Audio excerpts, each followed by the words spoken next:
దయచేసి ఏ మార్పాటుగా ఉంటే ఇబ్బంది జరుగుతుంది. కాంగ్రెస్ గతంలో కూడా మీరు 60 ఏళ్ళు చూసినారు. ఇంకా కూడా ముందటికి మోసపోతే దెబ్బతింటాం. ఇక బీజేపీ పార్టీ ఏమన్నా ఏకైనా పనిచేసిందా మన రాష్ట్రానికి? పెద్దలు చెప్పారు, అక్కరకు రాని చుట్టము మొక్కిన మరం ఈయని వేల్పు మోరమున దానెక్కిన బారని గుర్రము గ్రక్కున విడవంగా వలవి కదరా సుమతన్న.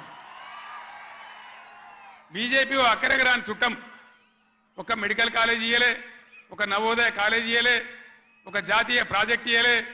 నేను స్టేజ్ ఎక్కుతుంటే హరీష్ రావు మాట్లాడుతుంటే విన్నా, ఆయన అన్ని చెప్పిండు. అవన్నీ 100% కరెక్టు. బీజేపీకి ఓటేసినా మన మంజీరా నదిలో వాడేసిన గంటే అది ఎందుకు పనికిరాదని మనవి చేస్తా ఉన్నా. యువకులు ఒక గాఢ పిలబడి కొట్టుకొని పోకుండా, పిచ్చి పిచ్చిగా గుడ్డిగా ఓట్లు వేయకుండా దయచేసి ఆలోచన చేయాలి.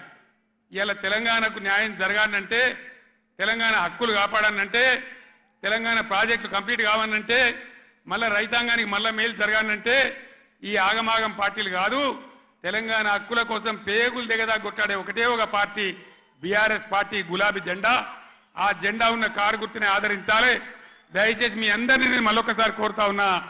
ఇటు వెంకట్రామరెడ్డి గారు, మీరు కూర్చోండి అమ్మా, క్యాండిడేట్లు ఇంప్రూవ్ చేద్దాం.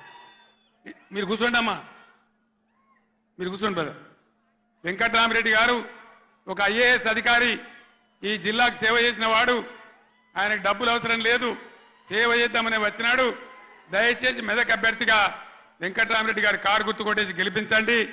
అనిల్ కుమార్ 2000 నుంచి బ్రహ్మాండంగా తెలంగాణ ఉద్యమం నుండి పోరాటం చేసిన బిడ్డ, బలహీన వర్గాలకు చెందిన బిడ్డ.